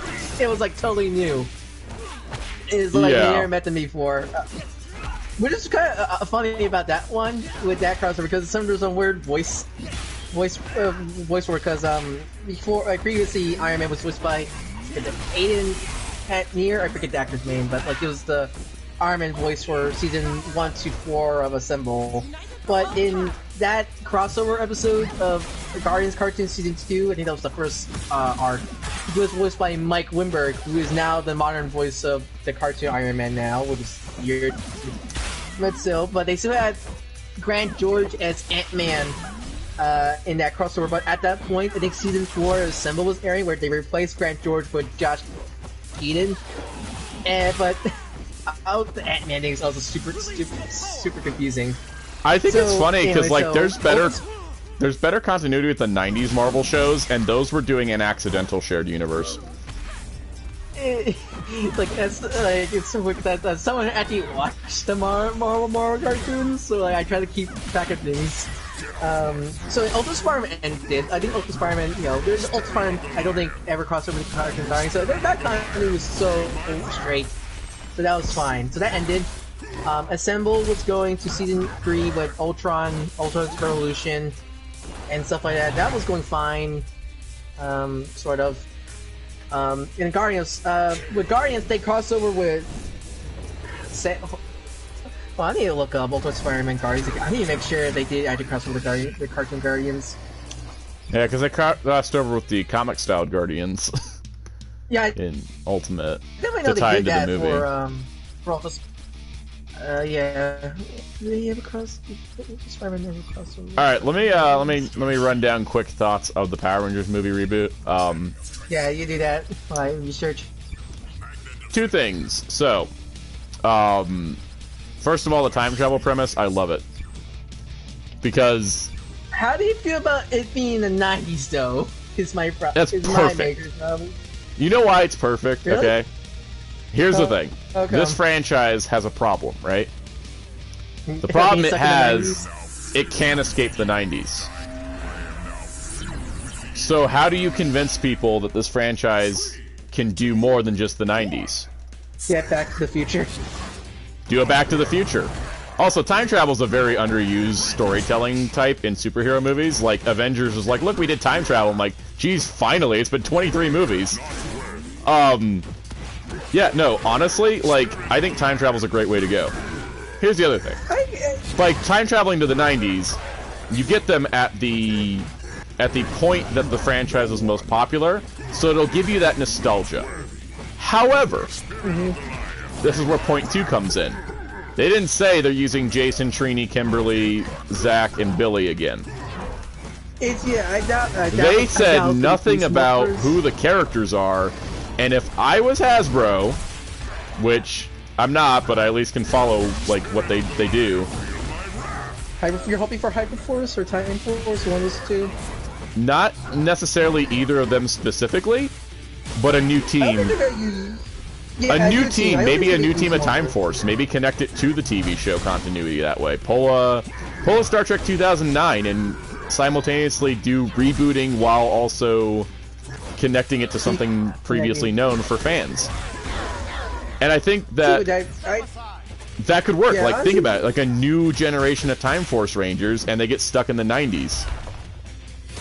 Yeah, that honestly works. I was not too big on the idea when I first heard it, but the way you describe it, yeah, that could work. I'm just hoping.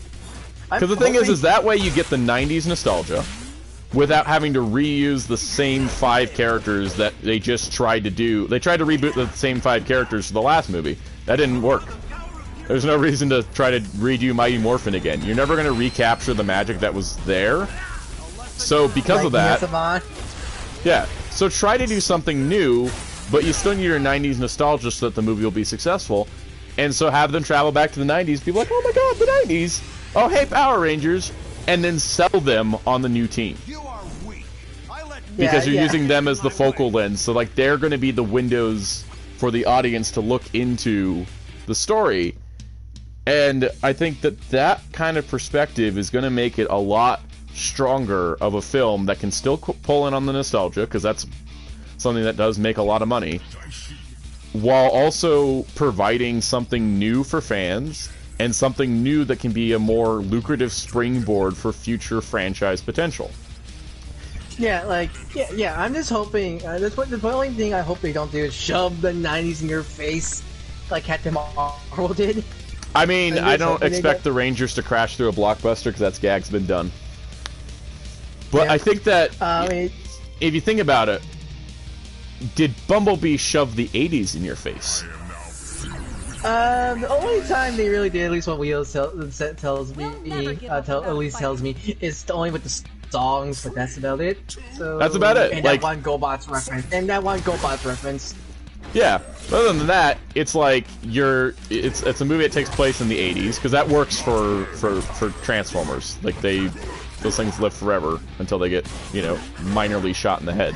But it works because you get that 80s nostalgia. You get Bumblebee in a VW bug. You get kind of like that 80s nostalgia to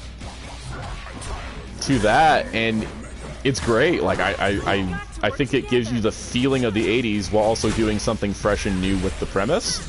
And it also sets up like future movies, maybe not taking place in the 80s, but there's other things you can do, and it kind of reintroduces Transformers, I think, in a more positive light than the crazy war movies that the Michael Bay films were. Yeah. I think it's smart to be a full reboot, because the problem with Bumblebee, due to the whole weirdness during when that film was originally meant to be a spin-off of the Bay film, is that film was in limbo of is it a reboot or a prequel, but I think now for a reboot. But Power Rangers, it's a full reboot. And Power Rangers can be its own. They were trying to... Yeah, sorry, go ahead. Yeah, it's the whole thing. Yeah, like, yeah, with Bumblebee, they have the whole thing where it's like, they sue... I think when I first began it was fully rebooted. I mean, prequel to the Bay Forum films, because at the end of the film, Bumblebee did turn into the old Chimera from we saw in 07. But like, it's so weird, and the whole reason why wasn't like the whole reason why Megatron was on the film, because he was so frozen and the freaking in the ice caps.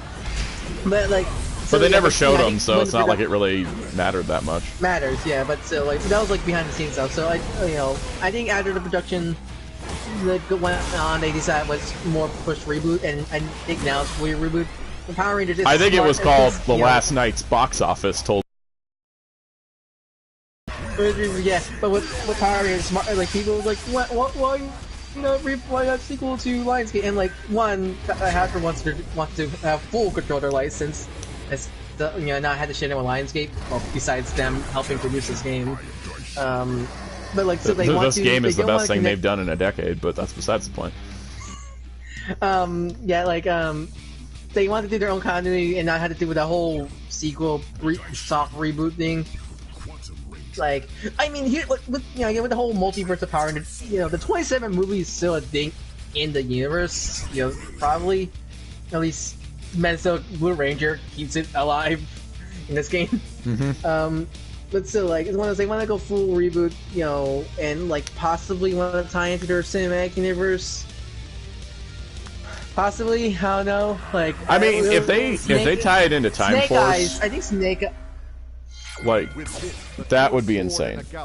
October. They're still filming, but I don't think it's a visual effects heavy movie. It's a lot of practical stuff. They talk about it being basically a martial arts film, so. Oh, good. Snake Eyes. But, Baroness and Scarlet are showing up in it, so they're definitely not pulling punches. With the Snake Eyes movie coming out, like, if that Snake Eyes movie is going to be the ultimate termination of how they really want to do this whole Hasbro cinematic universe thing, because if they have some kind of Transformers tie-in, or Micronauts, or Mask, or Gem, or whatever franchise Hasbro has from Kenner, I think it shows that if this Power Rangers movie's got to be part of the cinematic universe or not. Yeah, I think that if they can be successful I think Snake Eyes is going to be a big test also for the G.I. Joe franchise. I want G.I. Joe to come back. They've got a brand. Oh, this is actually news. G.I. Joe now has their head of creative development at Hasbro, and it is the same guy currently working on Power Rangers. Well, I hope that doesn't mean like both lines kind of get to a mixed seed then, because of like trouble production. But still, like, Like we got GI Joe stuff coming is what's happening basically, but I think like Snake Eyes is going to be a big test because it's going to be lower budget. They're definitely not going to spend as much money on a new Power Rangers movie that they would on like on a big Transformers film, because right now they gotta kind of prove it, and they gotta make sure that they don't have the disaster that was the 2017 movie. The 2017 movie was grossly expensive for how little it had action-wise. I think it was just all the marketing. Wasn't it mostly it had to do with the marketing? Also? It was mostly marketing, but that movie did not break even. And yeah, anytime that happens, you got to be wary if you're going to do more with that property. So I think that the problem with the 2017 movie is it tried to cash in on character nostalgia when they needed to cash in on feeling nostalgia. And feeling nostalgia of like, if you get the feeling of the 90s down, that's the nostalgia you need. Not necessarily the characters being the same as the old days, but just the property plus the feeling. That's what can make the magic happen. Yeah, so that's pretty much all we had to say for the Power Rangers movie. So back to... Let's talk about this one comment about MODOK that I see, and then we'll probably call it a night. I'll get to that, but the Guardians cartoon did not appear in Spider-Man, Ultimate Spider-Man. Okay, so it was the other Guardians then. Yeah, it was only the comic their own Guardians that appear in Ultimate Spider-Man. So in the Guardians cartoon, they had Ultimate Spider-Man, the Ultimate Spider-Man version of Sam. So it really was just only in terms of design and voice, because he was a different character in general, and a better character, honestly, because he's not a jackass like in Ultimate Spider-Man. So yeah. So I think the only Spider-Man crossover I think Guardians had was the Marvel Spider-Man crossover. So when they had that, it was technically in the old universe, but when they art style, so it was like kind of weird. He had the voice of Robbie Damon. It was not Drake Bell, and it has Horizon High and all that stuff. But that whole crossover is not even canon to Marvel Spider-Man, because the version of Venom, the version of Symbiote, is not the one they established in the show. So there's that, and then then we get to Avengers Assemble, which I think is like the whole kind of problem of this whole multi-universe crossover thing. Is so season 4, it was like, you know, so far normal. Then the whole Battle World thing happened, and it kind of sort of reboot the show, kind of after that season.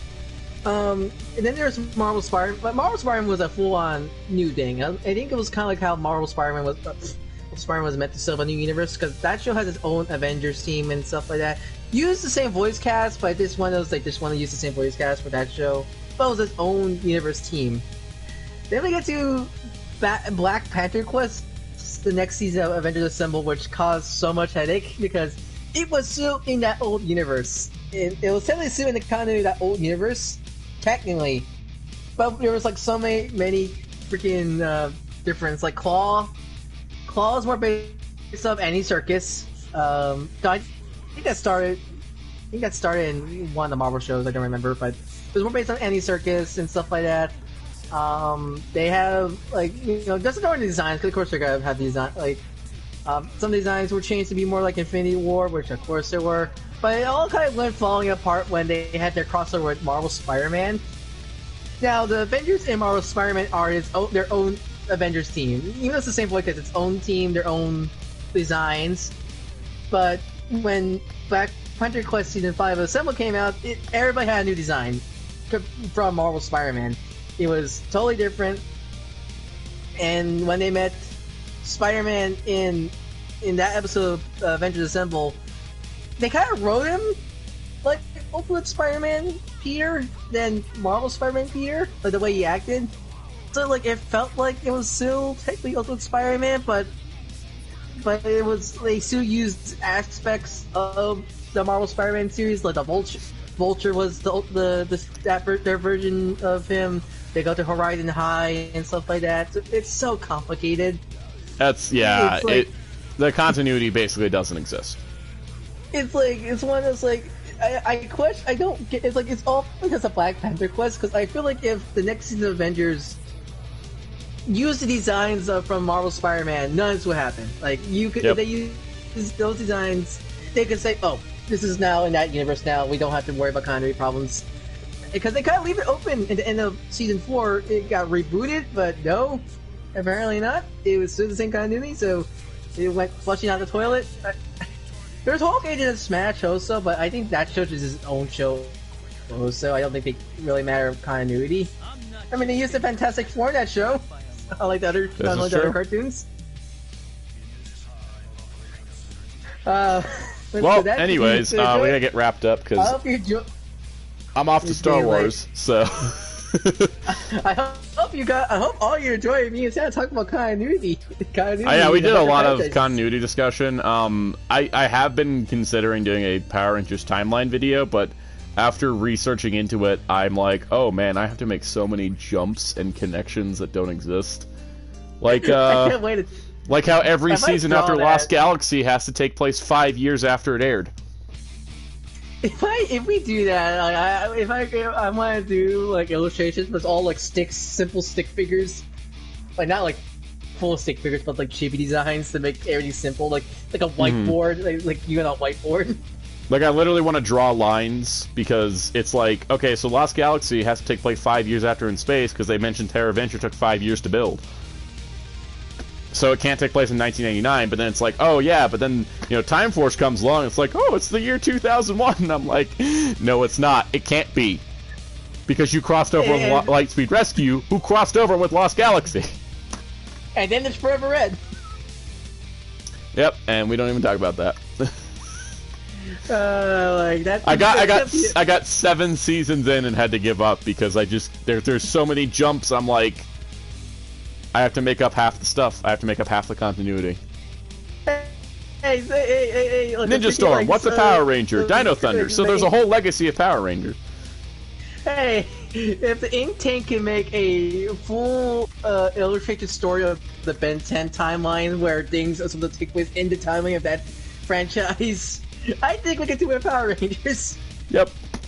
Well, we'll figure something out at some point. I gotta watch more Watchtower database videos to see how they figure out continuity gaps in the DC animated universe and just apply that to Power Rangers, because they're sometimes like brilliant how they're like, yeah, we pulled up this information and boom, it connects.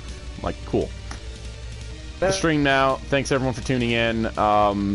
That's like a big video for our next year. What am I promoting this time? I doubt the... The Kappa situation's fine. I mean, we can do that next year, because because like, even though it's gonna feature Power Rangers, it's not gonna feature any toys or flashy colors or anything. It's gonna be a whiteboard draw. Feature a bunch of whiteboards and chibi drawings. This is true. If anyone watching wants to help contribute to this, please message me on Twitter or on YouTube. Yeah, because we're gonna try to figure out how this all connects together. But that's gonna do it for this stream. Hope you all enjoyed it. Next week. Next week, what are you planning to do next week? Are you still gonna do Vehicle Voltron or Lightning Collection? We're gonna do Lightning Collection next week. I'm hoping to film that tomorrow actually, and get that edited and put up on like Monday. Because Twitter spoke, and all 4 figures Lightning Wave 3 will be in one video. So. I think that's the best, especially, you know, how YouTube is right now, trying to the whole cope with the situation. I think doing one figure per week is kind of not a good idea. It also just gonna take forever. I got other videos I want to do. I got like NECA Ninja Turtle stuff that I'm itching to review. I've got Black Series, Marvel Legends, and Lightning Collection rundowns for the year. Lightning Collection rundown's gonna be shorter, but like I expect Marvel. I expect the Marvel Legends video is gonna be very big. Like, if you need help on that one, that one's probably gonna be an hour long because there's 153 figures released this year. I mean, like, I think we can do is like I can do one half, you can do one, you can do the other half, and I can like create a bunch of graphics for those videos. Probably have you create graphics for the figures I didn't buy. Probably, yeah. That'll be the most helpful thing. Kiefer Martin has the best comment of the day. It's just live action video of Soundout drawing on a whiteboard and foaming at the mouth. That's probably what's going to happen. It'll be fine for the first 6 seasons, then we hit Lost Galaxy, and I'm like... Anyways, yeah, we should end the stream. We should end the stream. Message of the day: support your local comic shop. They are dwindling in numbers and could always use your business. A lot of them sell toys. Go out there and support your local small businesses because they are the future of our economy. And on that note, we'll see you all next time. I hope to do more live streaming in the future. Maybe not necessarily with Battle for the Grid, but some other games. Yeah, so I mean, stay tuned. Broly just got released for fighters. This is true, but I didn't find him that interesting to play, so maybe we'll do something different. Maybe. Maybe we'll stream Mortal Kombat so we can get the YouTube censor off of me. Wait, is the Joker? Is the Joker coming soon? January. Hey, they can still tie in with his channel, a DC character. This is true.